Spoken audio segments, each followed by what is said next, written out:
Welcome back everyone. जोर का जोड़ में मीरब जीशान की तरफ से आपको एक बार फिर बहुत बहुत खुश आमदीद। और जैसे जैसे अरशद नदीम के घर पर तहाइफ जा रहे हैं, मेरा दिल बहलता जा रहा है, बहकता भी जा रहा है। समझ से बाहर है कि इतने गिफ्ट्स माशाल्लाह से, इतने इनामात बारी बारी आते जा रहे हैं। हर जगह से अनाउंसमेंट हो रही है। और अभी अभी मुझे एक महापुरुष ने बताया कि एक और जगह से भी इनामात जाने की बात हो रही है। तो नाज़रीन, उस महापुरुष से आपकी मुलाकात करवाते हैं। हाफिज इमरान साहब मेरे साथ मौजूद है। अस्सलाम वालेकुम हाफिज साहब, कैसे हैं आप? वालेकुम सलाम, बहुत शुक्रिया आपका। हाफिज साहब, मरियम नवाज साहिबा गई, खूबसूरत सी गाड़ी भी तोहफे में दी और उसका नंबर भी 92.97 था और बहुत खूबसूरत अंदाज में मुलाकात की, तमाम तहाइफ दिए। अब आपने मुझे बताया कि फेडरल गवर्नमेंट भी कुछ देने वाली है। देखिए, वो यकीनी तौर पर मेरा ये ख्याल है कि जब आप एक मराहल को देखते हैं कि अगर आपकी सूबे की हुकूमत आपको इतना ज़्यादा आपका ख्याल रख रही है, आपकी कामयाबी को उसकी हौसला अफजाई कर रही है और इनामात आपको दे रही है, तो फिर जब वफाकी हुकूमत जब वज़ीर आज़म साहब उनको बुलाएंगे तो यकीनी तौर पर, चूँकि आज 13 अगस्त है, कल यौम आज़ादी भी है और उसके मुनासबत से वहाँ पर एक तकरीब वज़ीर आज़म हाउस में है, ऐवान वज़ीर आज़म में, तो उसको देखते हुए जिसका अभी कुछ देर पहले ज़िक्र भी हो रहा है, मतलब हुकूमत को भी एक काम मिल गया है कि अरशद नदीम, सुबह अरशद, शाम अरशद, दोपहर अरशद, शाम अरशद, सुबह अरशद, दोपहर अरशद, शाम अरशद। ठीक है, लेकिन अरशद ही अरशद है, मतलब हर कोई अरशद नदीम है। ज़्यादा अरशद आएगा, ज़्यादा जैमिन आएगा। ज़्यादा अरशद जो है ना, इतने अरशद, अल्लाह ताला उनको और कामयाबियाँ दे। तो जैसा कि हम काफ़ी दिनों से जिक्र कर रहे हैं उसका, कुछ लोगों का ख्याल था कि शायद इस मरतबा जो इनामात हैं शायद वो उन तक पहुँच ना पाएँ, लेकिन हमने कहा था कि ऐसा नहीं है। इस मरतबा जो इनामात हैं वो उनको बर वक्त पहुँचेंगे और उसमें ताख़ीर नहीं होगी। अब लोग इसका अंदाज़ा लगाएं ख़ुद से कि उनका क्यों ये ख्याल क्यों था कि हमने ये क्यों कहा था कि ताख़ीर नहीं होगी। इसके लिए थोड़ा सा लोगों को सोचना चाहिए। मुझे पता है क्यों नहीं होगी। इसलिए ये बहुत अच्छी बात है कि आज पंजाब की वज़ीर आला मरियम नवाज़ साहबा उनके घर गईं। उनने वहाँ पर उनको जिस रकम का इनामी का ऐलान किया था उसका चेक पेश किया और मेरा ख़्याल है कि रकम उनके अकाउंट में ट्रांसफ़र हो चुकी होगी और गाड़ी भी उनको एक दी जो कि बड़ी कार है और उसका नंबर भी उन्होंने वही उनको दिया जो कि उनकी थ्रो थी 92.97। तो ये और भी अच्छी चीज़ है। तो ये बुनियादी तौर पर मोहब्बत का इजहार है और ये बुनियादी तौर पर, चूँकि मुझे याद पड़ता है कि जब सईद अनवर पाकिस्तान के टेस्ट ओपनर, उन्होंने इंडिया के ख़िलाफ़ 194 रन स्कोर किए थे जो कि उस वक्त में वनडे क्रिकेट की सबसे बड़ी इनिंग्स थी, तो उनकी गाड़ी का नंबर भी 194 था। इसके अलावा बहुत सारे ऐसे, कामरान अकमल ने जब उनके पास गाड़ी थी, जब उन्होंने अपना पहला 100 किया वनडे क्रिकेट में, मेरा ख़्याल है कि वो अगेंस्ट वेस्ट इंडीज़ था इन ऑस्ट्रेलिया, आज से कोई 20-22 साल पहले, तो उस वक्त उन्होंने, मेरा ख्याल 124 था शायद उनका स्कोर, तो उनकी गाड़ी का नंबर भी रहा 124। मुझे एग्जैक्ट रन्स का याद नहीं पड़ता, लेकिन जिस रन्स की इनिंग्स थी उनकी गाड़ी का नंबर भी वही था। तो हाफिज साहब ये इन्हें मतलब इनाम के तौर पर मिली थी या उन्होंने खुद ही? नहीं, वो तो उनकी अपनी थी ना, उनकी अपनी थी। तो ये लोग, अब बहुत सारे लोग ऐसे हैं कि जो अपना उनके ख्याल में जोड़ लेते हैं ना कि यार अगर फ़लाँ तारीख को कोई अपनी डेट ऑफ बर्थ के साथ बहुत ज़्यादा जुड़े होते हैं, वो अपनी शर्ट का नंबर रख लेते हैं, इस तरह की बहुत सारी चीज़ें हैं।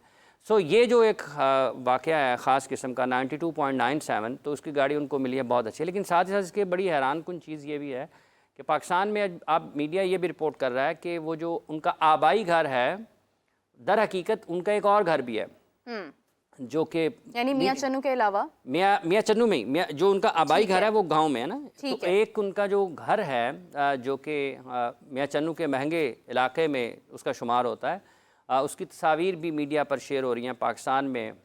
जो बड़े बड़े मीडिया हाउसेज हम उसको रिपोर्ट कर रहे हैं कि एक उनका घर वो आबाई घर है जहाँ पर सब लोग जा रहे हैं, वो जो गाँव में है, लेकिन उनका जो अपना घर है जो मियाँ चन्नू के महंगे इलाकों में है, वहाँ पर उनका घर भी है और उनके पास लाखों रुपए मालियत की गाड़ी पहले भी मौजूद है। अच्छी बात है, इसमें कोई ऐसी बुरी चीज़ नहीं है कि अगर आप अपने उस घर से आपकी निस्बत है, आपकी मोहब्बत है, आपकी उनसियत है, आप अपने आबाई घर में हैं, लेकिन ये कौन सी चीज़ें छुपी रहती हैं और जो लोग उनको कवर करते रहते हैं, जो उनको देखते रहते हैं, हो सकता है बहुत सारे लोगों ने उनको ख़ुद भी एक महंगी गाड़ी में देखा हो सकता है उसका सफ़ेद रंग हो और हो सकता है वो ख़ुद उसको ड्राइव भी करते हों। तो ये ऐसी चीज़ नहीं है। तो बहरहाल वो भी अब उसको रिपोर्ट कर रहे हैं। तो एक पहलू ये है कि वो शायद जो बताया जा रहा था कि शायद उनके पास बहुत ज़्यादा सहूलियात नहीं है या बहुत ज़्यादा उनके लिए मुश्किलात होती हैं, वो ठीक है। स्टेट लेवल के ऊपर जब आप अपनी सिस्टम की बात करते हैं तो उस पर नहीं। और अगर कोई खिलाड़ी इनफरादी तौर पर अपनी मेहनत करता है और जो चूँकि इन्वेस्टमेंट उसके अपने ऊपर होती है, इंडिविजुअल गेम में या इवन कोई भी आप टीम गेम भी खेल रहे हैं, तो कोई खिलाड़ी सबसे बेहतर जो इन्वेस्ट करता है वो अपने ऊपर करता है कि अपना ख्याल रखेगा तो वो ज़्यादा बेहतर परफॉर्म करेगा। जैसे मोहम्मद आमिर की मिसाल देखें कि अगर वो पाकिस्तान के लिए नहीं भी खेल रहे थे तो उन्होंने अपना एक फिजियो रखा हुआ था जिसको $5-6 हज़ार वो मंथली देते थे। तो वो उसकी $5-6 हज़ार उनको फिजियो को देने का मतलब ये है कि वो पूरा महीना उससे काम लेते हैं। वो उससे क्या काम लेते हैं? वो अपनी फिटनेस को बेहतर रखने के लिए, क्योंकि अगर वो पाकिस्तान के लिए नहीं खेल रहे हैं तो उस दौरान वो मुख्तलिफ लीग्स खेल रहे हैं, तो उनके लीग्स के जो कॉन्ट्रैक्ट हैं, अगर वो $5,000 माहाना अपने फिजियो को देते हैं तो आप इसको लाएंगे 60,000 माहाना सालाना वो अपने फिजियो को देते हैं। अब 60,000 सालाना वो एक ह्यूमन रिसोर्स के ऊपर खर्च करके आप ये देखें कि क्या वो 2 लाख, 3 लाख, $5 लाख सालाना नहीं कमा रहे हैं ना। तो ये एक इन्वेस्टमेंट है। और अगर उन्होंने अपने ऊपर इन्वेस्टमेंट किया और अगर उनके पास अच्छी गाड़ी है, अच्छा, मतलब ये जो कहा जाता था लस्सी और दूध पीकर सिर्फ जो है वो लस्सी दूध भी वो पीते होंगे, इसमें भी कोई शक नहीं है, लेकिन वो एक मखसूस वक्त था। नहीं, अभी भी पीते होंगे। देखिए, जो देहात के लोग हैं वो अपने उस खाने से जुड़े रहते हैं, खाने पीने से जुड़े रहते हैं और चीट डे में करते भी होंगे, लेकिन जब आप हाईएस्ट लेवल पर परफॉर्म कर रहे होते हैं तो फिर आपकी डाइट में फ़र्क आता है, तो डेफिनेटली वो उसको भी मेंटेन कर रहे होंगे। ठीक है, अब अगर किसी का दिल करता है एक दिन कि उसने लस्सी पीनी है तो वो लस्सी पी लेगा, उस दिन वो वर्कआउट ज़्यादा कर लेगा। ठीक है, लेकिन ये बात अपनी जगह पर दुरुस्त है। चूँकि वो देही इलाके से ताल्लुक़ रखते हैं, वो अपने आबाई घर में बैठे हैं, वहीं पर सब लोगों के साथ मिले हैं, ये एक और तस्वीर का रुख है। दूसरा रुख जो है वो जिसका हमने पहले जिक्र किया है, वो अपने हो सकता है वाला। हाँ, वो अपने उस घर में भी अगर होते वहाँ पर भी जाते, लेकिन उससे फ़र्क नहीं पड़ता। लेकिन जब आप एक और चीज़ जिसका आपने कल भी जिक्र किया था कि जब आप इंटरनेशनल लेवल पर होते हैं और आपको इतनी बड़ी सक्सेस मिलती है, ऐसा एक इम्तहान शुरू होता है कि आप अपनी कंट्री को कैसे रिप्रेजेंट करते हैं, आप कैसे एक्सप्लेन करते हैं, आप कैसे चीज़ों को कंसीव करते हैं, आप कैसे चीज़ों को डिलीवर करते हैं। तो ये एक आर्ट है। आपके इर्द गिर्द में अगर अच्छी सोच के लोग होंगे जो कि वसी सोच रखते होंगे, अच्छे अंदाज में चीज़ों को पढ़ते और समझते होंगे, वो आपके लिए मददगार हो सकते हैं।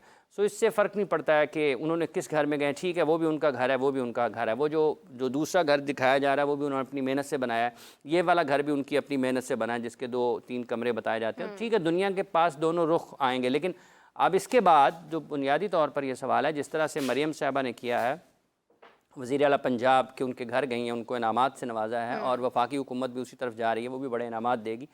बुनियादी तौर पर अगर ये तमाम के तमाम लोग जो हुकूमत में बैठे हैं, मैं बिलखुसूस मरियम नवाज़ साहबा से ये गुजारिश करना चाहूँगा, चूँकि इस केस में चूँकि वो सियासतदान हैं, 2024 में हम हैं, 2029 में अगले आम इंतखाबात शेड्यूल होंगे, क्योंकि 24 में है, 5 साल के बाद हैं। अगर 28 में आएंगे, 24, 25, 26, 27, 28 में अगले आम इंतखाबात हैं, क्योंकि हर 5 साल के बाद होते हैं। तो मैं ये समझ सकता हूँ कि इतनी ज़्यादा नवाजिशात हैं, उनकी क्या वजह हो सकती है, लेकिन ये ठीक है। लेकिन अगर आप इसको सिस्टम बना दें, आप जो कर सकते हैं, आप पंजाब के स्कूलों में, आप पंजाब के जो कॉलेजेस हैं उसके, और जो आपके तालीमी इदारे हैं यूनिवर्सिटी की सतह के ऊपर, और उसके साथ साथ अगर आप अपनी यूनियन कौंसिल की सतह के ऊपर खेलों के जो मुकाबले हैं या जो सहूलियात हैं वो बच्चों को फराहम करना शुरू करें। जो आपके बाबू साहबान हैं जिनके कमरे जो हैं वो दफ्तर अगर वो ना भी हों, उस साहब ने अगर 2 बजे दफ्तर आना है लेकिन 8 बजे उनके कमरे का एसी चालू हो जाता है, ठीक है, और वो साहब 2 बजे आए, ऑन हो जाती हैं, वो 2 बजे आए, 3 बजे आए या ना भी आए, वो चलता रहता है। ये पैसे पाकिस्तान के बच्चों पर खर्च होने चाहिए। बिल्कुल सही बात। इसलिए मोहतरमा मरियम नवाज साहबा चूँकि वो कुछ करना चाहती हैं और कर भी रही हैं और उनके इससे उनको एक से ज़्यादा फ़वायद होने हैं। देखें, एक बात यह है कि आप ऑनर कर रहे हैं अपने नेशनल हीरो को, एक बात यह है कि आपको उसका पॉलिटिकली कितना फ़ायदा होना है। मैं वाज़े तौर पर बता देता हूँ ना, तो पॉलिटिकली आपको क्या फ़ायदा होना है। पॉलिटिकली आपको ये फ़ायदा हो सकता है कि आप लोगों के घरों में चले जाएंगे थ्रू स्पोर्ट्स। अगर आप जाना चाहते हैं लोगों के घरों में, तो लोगों के घरों में जो बच्चे हैं उनको स्कूल में, उनको खेल के मैदान में लेकर जाएं। ये आपके वोटर्स होंगे और आपके वोटर्स ही पाकिस्तान का मुस्तकबिल है। किसी भी सियासी जमात को जो पंजाब में हैं, वो खैबर पख्तूनख्वा वाले तो तीसरी मरतबा हुकूमत कर रहे हैं, वो पता नहीं उनकी गिनती करना पड़ेगी सिंध में जो लोग हुकूमत कर रहे हैं उनकी कितनी बारी है। तो इसी तरीके से जो बलूचिस्तान में हैं, इन सब लोगों को अपने सूबे में अगर ये काम करें खेल की तरक्की के लिए, तो ये इस मुल्क के लिए बहुत बड़ी खिदमत होगी। अगर आप करोड़ों रुपए एक शख्स को दे रहे हैं, आप इससे ज़्यादा उसको दें, लेकिन आप ये सोचें कि हमने करोड़ों रुपए बजट में से निकाल के पाकिस्तान के बच्चों की सेहत के लिए लगाने हैं। जब आप बच्चों को स्पोर्ट्समैन बनाते हैं ना, देखिए उनको दुनिया में रिकग्नाइज होते हैं। आप sports is a lifestyle, बिल्कुल sports is a lifestyle. वो आपको बेहतर खाना सिखाता है, वो बेहतर पीना सिखाता है, वो आपको लस्सी भी देगा, वो आपको साथ में प्रोटीन का भी बताएगा, वर्कआउट भी करवाएगा, सब कुछ इसलिए करवाएगा। अगर कुछ करना चाहते हैं इस मुल्क के बच्चों के लिए, अगर कुछ करना चाहते हैं इस मुल्क के लोगों के लिए, इस मुल्क के ख़वातीन के लिए, देखिए इसमें बहुत पोटेंशल है। आप उस पोटेंशल को पॉजिटिवली सामने लेकर आएँ। फैसल सैफ खोखर साहब जो यहाँ पर हैं, फैसल खोखर जो इस मुल्क के सबसे बड़े सूबे के वज़ीर खेल हैं, वो भी अगर उनके लिए, उनके पास भी वक्त है, हाँ। वो भी आज वहाँ पर साथ थे। और अगर वो ये समझें कि पाकिस्तान, ये जो है ना CM पंजाब गेम्स, CM फलां गेम्स, CM फलां गेम्स, ये नुमाइशी चीज़ें हैं। स्ट्रक्चर के ऊपर काम करें, school, college, university, union council के ऊपर एक ऐसा, ये जो डिप्टी कमिश्नर्स हैं ना, कमिश्नर, डिप्टी कमिश्नर्स, इनको जगाएं, इनको निकालें इनके कमरों से बाहर, इनसे पूछें कि जनाब ये काम करना है। ये आज भी मैं चलें मौका क्या ही देता हूँ, ये CM पंजाब की जो मेरा ख्याल है इंडिपेंडेंस डे के हवाले से जो गेम्स थी, ज़रा निकल के पूछें इनके हालात क्या थे। बिल्कुल सही बात। इनके लिए स्कूलों के जो बच्चे थे उनको आपने स्पॉन्सर किया या नहीं किया, या वो खुद धक्के खा रहे हैं उनके असातिज़ा के पैसे कहाँ से आएंगे, ये कहाँ से करवाना है। अगर बच्चों ने खुद ही फंड करना है अपनी गेम्स को, तो फिर हुकूमत कहाँ पे है।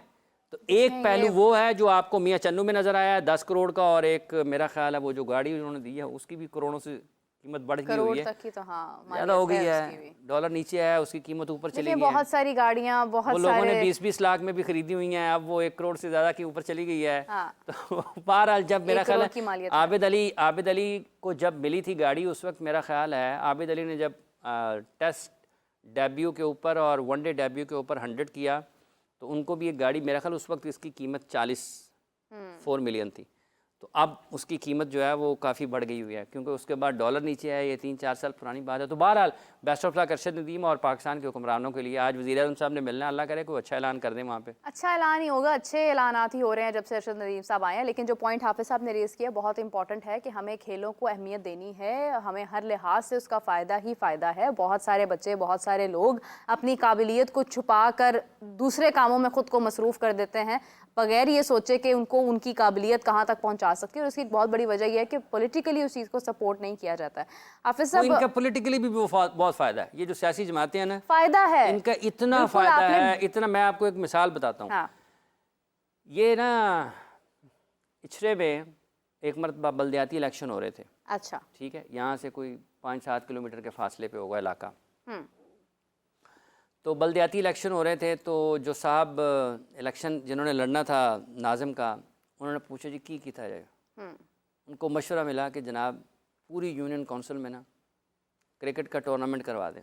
ਇਹਦਾ ਕੀ ਫਾਇਦਾ ਹੋਏਗਾ ਕਿ ਤੁਸੀਂ 18-15-20 ਟੀਮਾਂ ਬਣਾਓ। अच्छा, 15-20 ਟੀਮਾਂ ਬਣਾਓਗੇ ਤੁਸੀਂ ਤੇ ਹਰ ਟੀਮ ਦੇ ਵਿੱਚ 15-15 खिलाड़ी होंगे।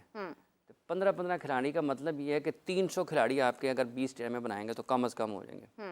अब उन 30 टीमों में कोई कोच मैनेजर भी बन जाएगा, साथ में कुछ उसके मोहल्ले के इलाके के बड़े लोग भी साथ में जुड़ जाएंगे, तो आपका 500 लोगों का 400 लोगों का ना ग्रुप बन जाएगा। अब आप उन 15-20 टीमों को सामान ले दें क्रिकेट का। अच्छा, क्रिकेट बैट ले दें, पैड ले दें, ये वो सारा जो है ना 2-2 3-3 जोड़ियाँ पैडों की ले दें, सारा सामान। ठीक है, हर टीम को आप फ़र्ज़ कर लें 3 बैट ले दें, 3 पैड्स ले दें और 3 ग्लव्स ले दें, और कीपिंग ग्लव्स और ये वो सारा सामान ले दें। ठीक है। तो कहते हैं जी इस तो बाद तो कैंपेन की लोड़ नहीं पेगी जी। कैसे कि भाईजान ये जो 300 लोग हैं ना, ये हर गली मोहल्ले में होंगे, कोई किसी गली में रहता है, कोई किसी गली में रहता है। तो जिसने मैच जीतना है या जिसने हारना है उसने ये कहना कि वो साहब सेठ साहब टूर्नामेंट करा रहे हैं। तो भाईजान मैंने कहा आपको कैंपेन की ज़रूरत ही नहीं पेश आनी, ये सारे के सारे आपके ये वोटर्स हो जाएंगे। अरे क्या तो बात ये है, क्या अगर आप लोगों को इंगेज करें इस तरीके से कि आप उनको खेल की तरफ लेकर आएँ, तो आपका सियासी फ़ायदा भी है और आपके मुल्क की खिदमत भी है, मकबूलियत भी है। देखें ना, अगर आप अपनी शर्ट्स जो हैं, और ये जो फॉर्मूला था ये उसके बाद नेशनल जो हमारे कौमी इंतखाबात हुए थे उसमें भी लोगों ने उसको आजमाया था, और वो बाद में जो साहब हैं वो पाकिस्तान के मुल्क के ये जो हमारा सूबा है उसके भी 2 से 3 मरतबा वज़ीर रहे हैं। उन्होंने सूबाई असम्बली का इंतखाब जीता था। आजकल वो ज़रा कुछ गायब हैं, लेकिन 2002 से लेकर 2024 तक जब हम आज बात कर रहे हैं, 2-3 इलेक्शन उन्होंने जीते हैं और ये वाली हिकमत अमली उन्होंने इख्तियार की थी। तो ये आसान, और इस वक्त तो आप गवर्नमेंट में है ना, इस वक्त तो आप गवर्नमेंट में हैं, आपके पास फंड्स हैं, आपने कौम का पैसा कौम के ऊपर लगाना है। आपको ये समझ आनी चाहिए कि हमने कहाँ पर लगाना है। बस उससे इससे ज़्यादा बड़ी बात कोई नहीं है। देखिए बहुत इंपॉर्टेंट बात है, बिजली, घर, महंगाई, पेट्रोल, ये चीज़ें तो चलती रहती हैं, लेकिन स्पोर्ट्स पर कोई बात देखिए मेरे ये जो अभी हमारे पास एक गोल्ड मेडल है, पता नहीं कितने नंबर पे हैं हम उसमें, मेडल जो टेबल है 100 से ज़ायद मेडल्स जो हैं वो अमेरिका के हैं। बिल्कुल ऐसे ही है। उसके बाद चीन आता है, चाइना आ जाता है, बिल्कुल। फिर आप उसके बाद मेरा ख्याल है शायद जापान या ऑस्ट्रेलिया 3 से चौथे नंबर पर है। तो जिन मुल्कों ने 40-40 गोल्ड मेडल्स लिए हैं, उसका मतलब ये है कि वो तो अगली, जैसे पाकिस्तान क्रिकेट बोर्ड ने अपना डोमेस्टिक सीज़न अनाउंस किया ना, 1 अगस्त से शुरू होगा और 5 अगस्त तक चलेगा, 25 तक।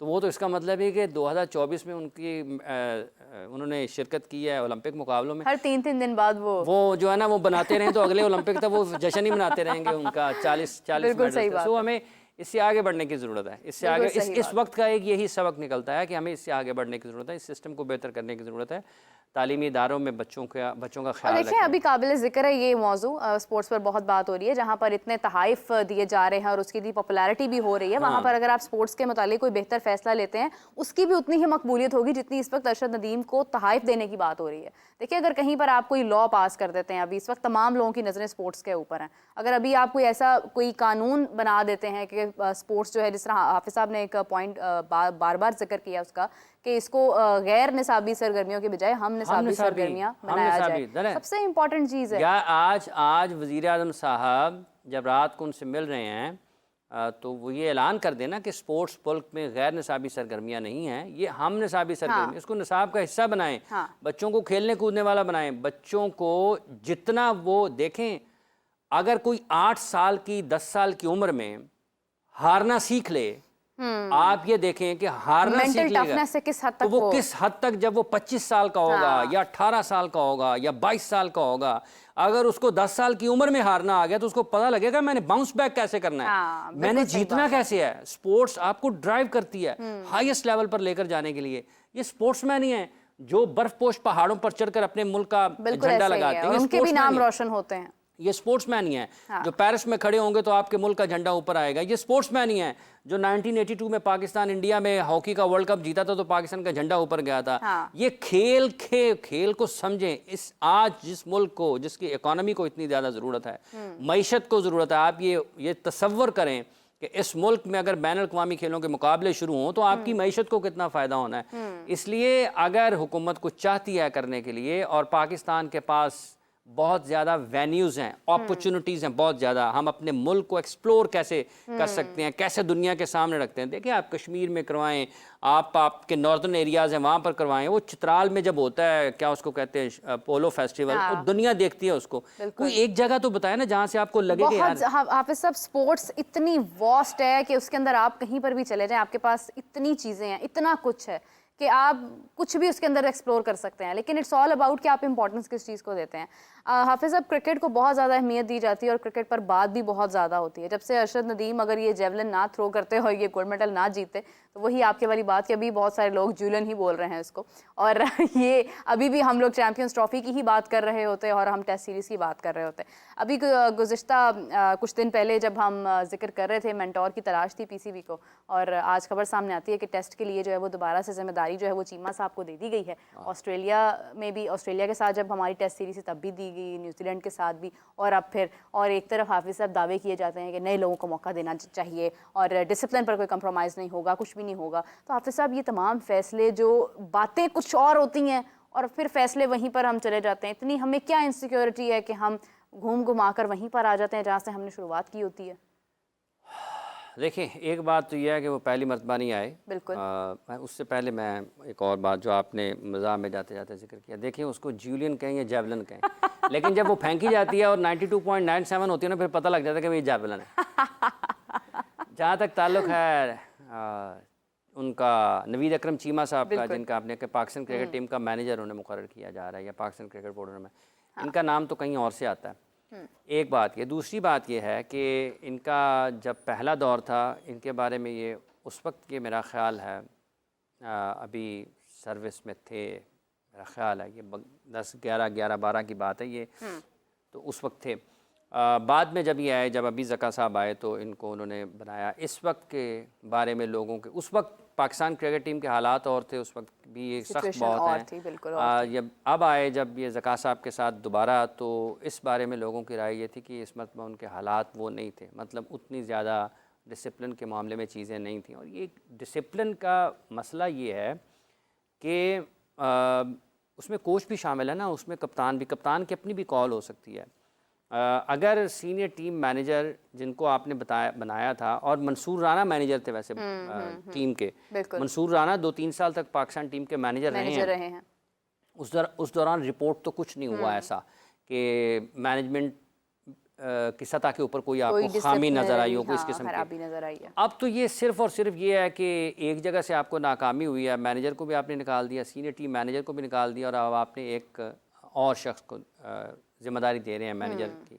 मैनेजर के पास बुनियादी तौर पर मेरा ख्याल है कि जब आप टूर पर होते हैं तो चेयरमैन के इख्तियारात होते हैं, और जहाँ तक ताल्लुक़ इस चीज़ का है कि डिसिप्लिन तो सबसे पहले उसमें हेड कोच और कप्तान आते हैं। अगर उनसे कोई चीज़ संभलती नहीं है तो फिर वो मैनेजर के पास जाएंगे, और आज के दौर में जिस तरीके से जब नहीं संभल रही हैं ना, तो वो उस तरफ जाएंगे। तो देखना ये है कि अगर वो आए हैं तो जब वो काम करेंगे, इन लोगों के साथ देखेंगे कि क्या वाकई वो जिस काम के लिए उनको लाया गया है, क्योंकि हर एक ही आप अंदाज में सबके साथ बर्ताव नहीं कर सकते हैं। जब आप एक टीम इवेंट में, ये एथलीट्स जो है ना, ये टॉप एथलीट्स, ये देखिए एक तो फनकार जो मतलब शो बेस, ये कोई भी आर्टिस्ट आप उसको कह लें, सिर्फ ये नहीं है कि उसका फिल्म ड्रामे से ताल्लुक़ है।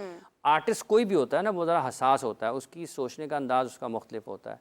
इसी तरीके से ये जो स्पोर्ट्समैन है, ये भी आर्टिस्ट ही हैं, क्योंकि ये लाइव परफॉर्मेंस देते हैं, वहाँ पर कट का कोई ऑप्शन नहीं होता है कि आप एडिट में चले जाएंगे, आप इधर चलेंगे, तो इनका एक दर्जा उनसे ज़्यादा, क्योंकि ये लाइव परफॉर्म कर रहे हैं। हाँ ठीक है, तो ये इनके सोचने का अंदाज़ मुख्तलिफ होता है।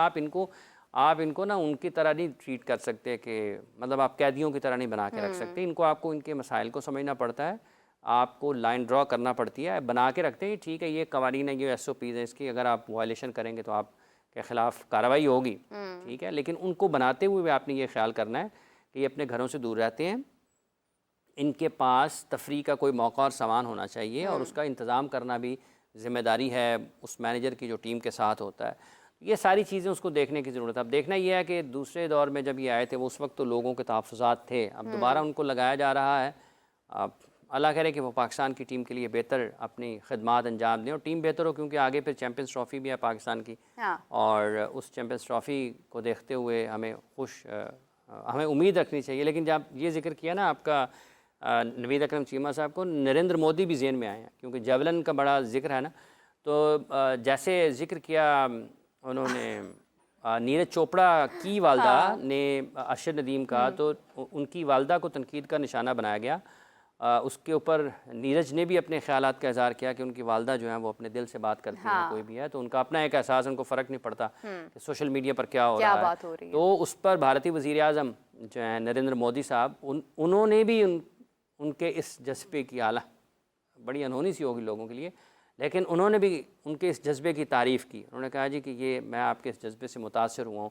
तो बुनियादी तौर पर चूँकि बहुत सारे लोगों ने उनकी इस राय की मुखालफत की और उनको तनकीद का निशाना बनाया, तो जब आपको मुतासर करना होता है तो फिर आपके अल्फाज भी मुतासर करते हैं। ये आप कहने का मतलब यहाँ पर ये उनका रेफरेंस इसलिए है कि आपके अल्फाज ऐसे होने चाहिए कि जो लोगों के दिलों पर, दिमागों पर असर करें, ना कि वो मतलब बाज़ औक़ात होता है कि आपको ऐसे अल्फाज की ज़रूरत होती है कि जो तबाहकुन भी हों, लेकिन हर दफ़ा नहीं होते, हर मरतबा नहीं होते कि आपका नाम ही तबाही पड़ जाए, आपकी तबाही पड़ जाए, ठीक है। इसलिए आपको इस तरह के जज्बात के साथ और इस तरह की हिकमत अमली के साथ आगे बढ़ने की ज़रूरत है। ये पाकिस्तान के टॉप प्लेयर्स हैं, इनको टॉप एथलीट्स के तरीके से आपको ट्रीट करना चाहिए।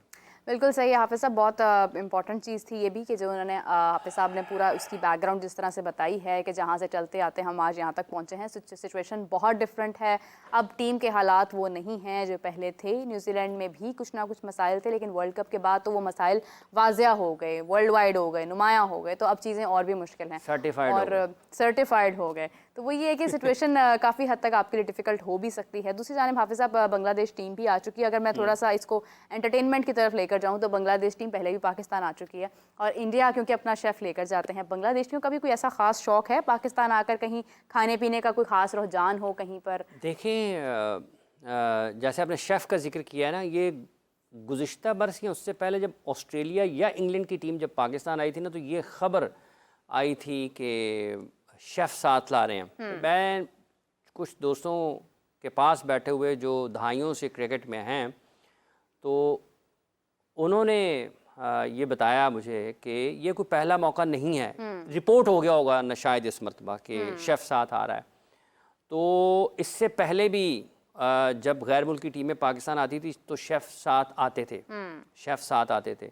ये मुझे उन्होंने बताया, जिनकी कोई मेरा ख़्याल है और कुछ नहीं तो कम अज़ कम 45, 40, 50, 50 साल खेल के मैदान में गुजरे। और पाकिस्तान क्रिकेट बोर्ड में भी वो एक जब खेल से हट गए तो एक मुख्तलिफ, यानी ये वही हैं जिन्होंने अपने बाल सफ़ेद, काले और ब्राउन एक ही वक्त में और उड़े भी हैं सर से बाल भी उनका साथ छोड़ गए। इतना वक्त उन्होंने गुजारा है।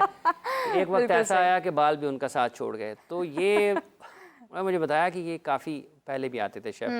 अब जहाँ तक ताल्लुक़ इस चीज़ का है, देखिए पाकिस्तान में अच्छा खाना बनता है। जिस होटल में खिलाड़ी रहते हैं उससे हटके भी आसपास बहुत सारे वो पाकिस्तान के खिलाड़ी जब कोरोना था मंगवाते रहे हैं वहाँ से, वो भी बड़ी कहानियाँ हैं कोरोना के दिनों की, लेकिन उसमें अच्छा खाना बनता है। अब आम बंदे के लिए तो मैं नहीं कह रहा मुझे पकड़ ही लें, मेरे ऊपर हद के इज़्ज़त का दावा कर दें, लेकिन जब पाकिस्तान की टीम वहाँ पर ठहरती है तो वो ज़रा इंतज़ामात मुख्तलिफ होते हैं। अब और उनके लिए कोई ऐसा मुश्किल नहीं है, वो ऑर्डर करते हैं, आपको खाना बना देते हैं। जो उनके वाक़यात हैं वो मैं आपको प्रोग्राम के बाद बताऊँगा। लेकिन बांग्लादेश के जो खिलाड़ी हैं उनको वेलकम किया गया सुबह। सबसे पहले तो हम उनके मशकूर हैं कि वो पाकिस्तान तशरीफ़ लाए हैं और उनको यहाँ पर बड़ी अच्छी मेज़बानी पाकिस्तान की तरफ से उनकी हमेशा की तरह से होगी, जैसे पहले भी वो पाकिस्तान आए हैं और उनकी मेज़बानी बड़े अच्छे अंदाज़ में हुई है। एक मरतबा से फिर जब वो पाकिस्तान में मौजूद होंगे तो उनको एहसास होगा कि वो एक बहुत अच्छे लोगों में मौजूद हैं और अच्छी मुश्किल सूरत हाल से वो निकल कर अपने मुल्क से यहाँ पर आए हैं। 17 को उन्होंने आना था, वो उसकी बजाय 13 को यहाँ पर आ गए। तो 13, 14, 15, 16, 4-5 दिन उनको पाकिस्तान में यहाँ पर ट्रेनिंग मिलेगी। फिर वो अपने नेक्स्ट उसके लिए जहाँ पर टेस्ट मैच होना है वहाँ उस वेन्यू की तरफ निकल जाएंगे। तो उम्मीद हमें करनी चाहिए कि वो अच्छी क्रिकेट खेलें और उनकी अच्छी खुशगवार यादों के साथ पाकिस्तान से वो वापस जाएं। मैच जीतने वाली खुशगवार यादें नहीं। लोग कहेंगे उसको कह रहे हैं एंटरटेनमेंट और तफरी के हवाले से जो खुशगवार यादें यहाँ से मैच पाकिस्तान को जीतने चाहिए। बल्कि उस पर भी लोग बात कर रहे हैं कि वो 1-0 होना चाहिए, 2-0 होना चाहिए। पाकिस्तान को मैक्सिमम मैचेस जीतने चाहिए, फ़र्क के साथ मैक्सिमम मैचेस जीतने चाहिए क्योंकि बहुत वक्त हो गया। वैसे भी शान मसूद की कप्तानी है, इससे पहले ठीक है हमारी परफॉर्मेंस जैसी भी थी ऑस्ट्रेलिया में, कैप्टनसी अच्छी थी। शान मसूद के मुतालिक हम अक्सर ये बात करते हैं, कल भी हमने किया कि वो एज अ कैप्टन नज़र आते हैं आपको मैदान में। एक बड़ी जिम्मेदारी उनके ऊपर है। जहाँ पर एक तरफ ओलंपिक्स की इतनी बात हो रही है, वहाँ पर क्रिकेट को भी हमें वापस लेकर आना है थोड़ा सा डिस्कशन के अंदर। और जैसी एक खुशी मनाई जा रही है अभी ओलंपिक्स के हवाले से, जेवलिन थ्रो के हवाले से, ऐसी ही खुशी जो है वो क्रिकेट के लिए भी मनाई जाएगी अगर हम ये सीरीज़ जीत जाते हैं। जबकि हमारे अपने होम ग्राउंड्स में बांग्लादेश एक टेंशन के दौर से गुजर कर आया है और उनके लिए बहुत सारी दुआएं हैं, नेक तमन्नाएं हैं, लेकिन वही हाफिज़ वाली बात कि जीत की दुआ अब हम आपको नहीं दे सकते हैं अभी फ़िलहाल, क्योंकि हम भी बहुत अरसे से बस हार का ही सफ़र तय करते आए हैं और अब पाकिस्तान को जीत की ज़रूरत भी है ना, ज़रूरत भी है। बहुत अरसा हो गया है कि हमने कोई खास इसके अंदर अचीवमेंट अभी तक क्रिकेट के अंदर हमने कोई हासिल नहीं किया। हाफिज़ साहब शकीबुल हसन नहीं है और फिल वक्त भी उनकी शमूलियत जो है वो उसके बारे में कोई बात नहीं हो रही है। आना है उन्होंने, आ जाएंगे, लेकिन अगर उसमें कोई ताख़ीर होती है तो क्या आपको लगता है कि उसका कोई असर पड़ेगा? काफ़ी वक्त है अभी टेस्ट मैच शुरू होने में ना। देखें आज 13 तारीख है, 21 तारीख को पहला टेस्ट मैच शुरू होना है, तो अभी काफ़ी दिन बाकी हैं। काफ़ी दिन और शेड्यूल यही है कि वो अपनी टीम को ज्वाइन करेंगे पहले टेस्ट मैच से पहले। इसलिए वो एक बड़े अहम खिलाड़ी हैं इस टीम के, सबसे ज़्यादा तजर्बाकार मेरा ख्याल इस टीम में वही होंगे। अगर वो नहीं होते हैं किसी भी वजह से, चूँकि बहुत सारी चीज़ें और भी साथ ही साथ सुनने को मिल रही हैं, लेकिन चूँकि बांग्लादेश क्रिकेट बोर्ड ने जिस स्क्वाड का ऐलान किया है उसमें शकीबुल हसन शामिल हैं और उम्मीद यही है कि वो नेशनल ड्यूटी पर हैं। किसी भी किस्म की सूरत हाल में अगर खुदा न खास्ता कुछ बहुत ज़्यादा मुश्किल होती है उनके लिए, अगर वो नहीं आते हैं तो ये मुश्किल होगी उनके लिए, बांग्लादेश के लिए भी। लेकिन जो अब तक की इत्तलात हैं उसके मुताबिक तो उन्होंने अपनी टीम को ज्वाइन करना है और वो जल्द ही हमें वो उन्होंने आना है। मेरा ख्याल वो खेल रहे थे कहीं पर लीग क्रिकेट खेल रहे थे, तो वो उन्होंने आना है, आ जाएंगे। अगर टीम के साथ नहीं आए हैं, क्योंकि जो आज सुबह चंद एक वीडियोस पाकिस्तान क्रिकेट बोर्ड ने जारी किए हैं उसमें वो नज़र आए नहीं, और वो उन्होंने आना है, आ जाएंगे। नहीं आएंगे तो मुश्किल होगी बांग्लादेश के लिए, लेकिन अब तक की जो इत्तलात हैं उसके मुताबिक तो वो अपनी टीम के लिए टेस्ट मैच पाकिस्तान में अपनी टीम की तरफ से खेलेंगे। बिल्कुल सही है। हाफिज साहब, एक तरफ बांग्लादेश ए और शाहीन्स का भी मैच जो है वो जारी रहा और उसके अंदर भी काफ़ी सारी डिस्कशन मेरा दिल था करने के, हम लोग उसको भी जिक्र करें, लेकिन अभी फ़िलहाल टेस्ट हमारे लिए बहुत ज़्यादा इंपॉर्टेंट है। और उसमें एक और चीज़ मैं देख रही थी कि ट्रेनिंग इनकी शुरू हो जाएगी कुछ ही अर्से में, कल से इनकी ट्रेनिंग भी जारी है और सिक्योरिटी के इंतजाम भी इसके ऊपर बहुत इंपॉर्टेंट होंगे, क्योंकि डेफिनेटली कल क्योंकि आज़ादी का दिन है और तमाम लोग अपने घरों से बाहर होते हैं और एक खुशी का समा होता है, तो एक तरफ बांग्लादेश टीम को भी हमें सिक्योरिटी फराहम करनी है, क्योंकि कज़ाफ़ी स्टेडियम भी एक ऐसी जगह है कि जहाँ पर ज़्यादातर लोग रुख करते भी हैं। एक पोश एरिया है, आसपास जो है वो तमाम पोश एरियाज़ हैं उसके। तो किस तरह से सिक्योरिटी के इंतजाम ऐसी सिचुएशन में होते आए हैं, क्या सिचुएशन? देखिए, पाकिस्तान के लिए या पाकिस्तान में जो दिफाई इदारे हैं उनके लिए कोई बड़ा मसला नहीं है इस वक्त में, कि जब हम भले 14 अगस्त हो या 23 मार्च हो या फिर 6 सितंबर हो या फिर 25 दिसंबर हो या कोई भी हमारा मजहबी त्यौहार हो या कोई भी कौमी दिन हो जिसको हम मना रहे हों, जिसको भी हम मना रहे हों तो उसमें ऐसा कोई है नहीं कि चूँकि 2017 से लेकर आज तक पाकिस्तान में वो एक्सरसाइज खासी मरतबा दोहराई जा चुकी है, तो सिक्योरिटी प्रोटोकॉल्स उनको फॉलो किया जाता है। अब चूँकि टीम ने सिर्फ ट्रैवल करना है अगर वो होटल से स्टेडियम तक, तो उसका रूट लग जाएगा और वो रास्ते बंद कर दिए जाएंगे।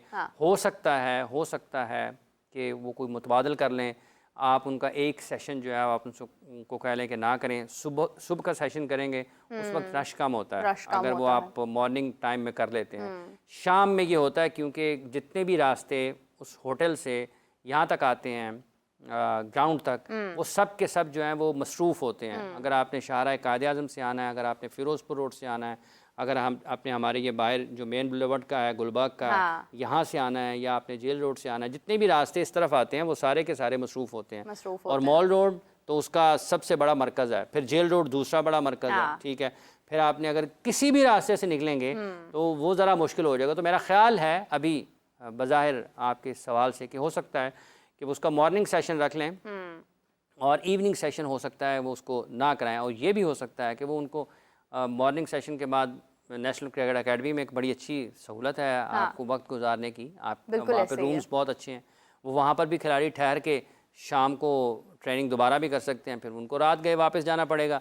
सो अगर वो एंजॉय करना चाहते हैं तो वो कहें जी हमारे पीछे 5-6 बंदे लगा दें चुप करके और किसी को पता ना लगे कि हम हैं कौन, तो हमें ज़रा लाहौर में देखने से ज़रा चहलकदमी करना है क्या। हाफिज़ साहब, मैंने सुना बाजे भी बैन लग गया उनके ऊपर कि बिल्कुल बजाना अलाउड नहीं है। जितने मर्जी बाजों को बैन कर दें, वो यहाँ पे चलता फिरता बाजा है हर बंदा बाजे तो बजने ही है। देखें जी, बात यह है कि ये ऑस्ट्रेलिया के खिलाफ जब सीरीज थी ना पाकिस्तान की, पता नहीं इंग्लैंड के खिलाफ थी, तो ये स्टेडियम में दाखिले के ऊपर भी पाबंदी लगा दी थी बाजों की, और वहाँ पे लिख के लगा दिया गया था कि बाजे मना है। अब आप उन बाजों को मना कर देंगे, 10 बाजे इकट्ठे हो जाएंगे एक जगह पे, वो इतना शो किसको मना करेंगे? बाजे कैफियत का नाम है, बिल्कुल ऐसी कैफियत जिससे बहुत बस दिल करता है कि जल्दी से वक्त गुजर जाए। देखिए, अगर 10 लोग एक जगह पे इकट्ठे हो जाएंगे, वो कहेंगे ठीक है साडा तुसी बाजा खोल है, उन साडे गले तो नहीं कट सकते। खैर, सबसे खूबसूरत बात जो होती है वो यही होती है कि खासतौर पर बच्चे जो हैं वो इस चीज़ को बहुत ज़्यादा एंजॉय करते हैं, और 14 अगस्त का इंतज़ार भी इसीलिए होता है, और बाजे बनाने वालों का भी ये दिन है क्योंकि उनकी सारी कमाई आज के दिन में उन्होंने ज़बरदस्ती पर उन्होंने कीमत कम कर देनी है, वो सेल लगा देंगे ना। तो ये कहे जी मैं 100 रुपये का बाजा 10 रुपये का था। अच्छा, वो ज़्यादा बड़े भी आ गए हैं, वो ना ऐसे करके बंद छोटे हो जाते हैं, लेकिन वो जब आप बड़े करते हैं तो वो बहुत बड़े हो जाते हैं। देखिए, बात ये है दुनिया तरक्की कर रही है ना, और कुछ नहीं, तो हमने बाजे भी तरक्की कर रहे हैं। खैर, ये भी एक कह लेंगे कल एक वो मुश्किल एक घड़ी। बाजा बजा रहा था साथ वाले घर में से, बाजी यही कह रही है, खुदा का खौफ कर, बस कर, उनकी कान खाई जा रहे हैं। उन्होंने अच्छा, कहा, ये बाजी अभी थोड़ी देर पहले ही बजाया है। ये एक अलग मौजू है और यकीन करें इसकी सबसे ज़्यादा जो है ना घर वो में अब ज़हन पर असर होता है। कल आपको किसी भी जगह पर देखें, एक जब होती है ना ईद उल अज़हा, तो अब उसमें भी ये होता है। अब बच्चे जो हैं वो एक तरफ तो जानवर होते हैं कुर्बानी के, हाँ। और वो बाजे साथ वो भी साथ रखते हैं कि बच्चे एक तो उनको जानवरों को लेके जो उनकी कुर्बानी होती है उनको घूम फिर रहे होते हैं, साथ साथ बाजे भी बजा रहे होते हैं, सोने नहीं देते। नहीं नहीं तो नहीं, इसलिए ये इन्होंने 14 अगस्त बहुत मुश्किल सूरत हाल है। हालांकि ये इतने बाजे सोए वो लोगों को जगाने के लिए कौम सोती पई है। अच्छा, मुझे ऐसा लग रहा है कि कल जो बांग्लादेशी हैं उन्होंने यहाँ से वैसे बाजे जरूर लेकर जाने हैं वापस अपने मुल्क में। नहीं तो क्योंकि कोई उन्होंने बताना है कि ऐसा हो कि जिसकी कोई इंटरनेशनल ब्रांड हो बाजों का, तो वो स्पॉन्सर भी कर सकता है। खैर ये एक अलग समा होता है और इंडिपेंडेंस डे का ये सबसे खूबसूरत एक लम्हा होता है जिससे हम लोग मतलब एज एन एडल्ट हम लोग बहुत चिढ़ते हैं, लेकिन ये कि बच्चों के लिए बहुत खूबसूरत समा होता है। नहीं, वो कुछ लोग चिढ़ते हैं, ये बड़े ज्यादा बजाते हैं। हाय कल आपने जब आप देखेंगे शाहराह कायदे आजम पर, जेल रोड पर, फिरोजपुर रोड पर मीनारे पाकिस्तान पर, ठीक है, वो मीनारे पाकिस्तान भी हाथ जोड़े होना यार, जब खुदा।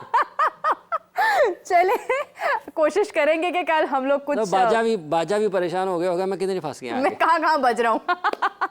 कोशिश करेंगे कि कल इस तरह की जो मुख्तलिफ वीडियोस हैं डेफिनेटली वो जारी होंगी। बहुत सारी चीज़ें जो है वो आपके सामने आएंगी क्योंकि सोशल मीडिया का दौर है और हर शख्स के हाथ में मोबाइल है और वो रिकॉर्ड करते हैं और वो डाल देते हैं। तो जो लोग ये सोच रहे हैं कि वो घरों में रहकर बाजों से ज़रा दूरी इख्तियार कर लेंगे, उनकी गलत फहमी है, क्योंकि कल आपको सोशल मीडिया पर भी यही कुछ नजर आने वाला है। खैर हाफिज़ साहब बहुत शुक्रिया, thank you so much for joining us. मुझे और हाफिज़ साहब को इजाज़त दीजिए। नाज़रीन आपसे मुलाकात हो इंडिपेंडेंस डे की आपको एडवांस में बहुत बहुत मुबारकबाद। हाफिज़ साहब जाते जाते क्योंकि आज़ादी का दिन है, एक मैसेज ज़रूर मैं चाहूँगी कि आप हमारे अवाम को, हमारे लोगों को दें आज़ादी के हवाले से। देखें, यौम आज़ादी है कल पाकिस्तान का, और आप ये तसव्वुर करें कि 13 अगस्त 1947 को इस वक्त क्या हालात होंगे। बिल्कुल ऐसे। और अगर आप इस इमेजिनेशन में जाएं, उस तसव्वुर में जाएं कि 13 अगस्त 1947 को जो आपके बड़े थे उनके क्या हालात थे, रेडियो का दौर, और अगर आज आप बैठे हैं 13 अगस्त 2024 को, तो आप सिर्फ एक जायज़ा ले लें कि क्या वाकई जो 13 अगस्त 1947 को जो लोग इस वतन अज़ीज़ के लिए कोशिश कर रहे थे, जिस मुल्क के लिए वो कोशिश कर रहे थे, जिस मुआशरे के लिए कोशिश कर रहे थे, क्या हम उस अमानत को निभा रहे हैं, उस अमानत के साथ हम वफ़ा कर रहे हैं, उस वादे के साथ हम वफ़ा कर रहे हैं या नहीं कर रहे हैं।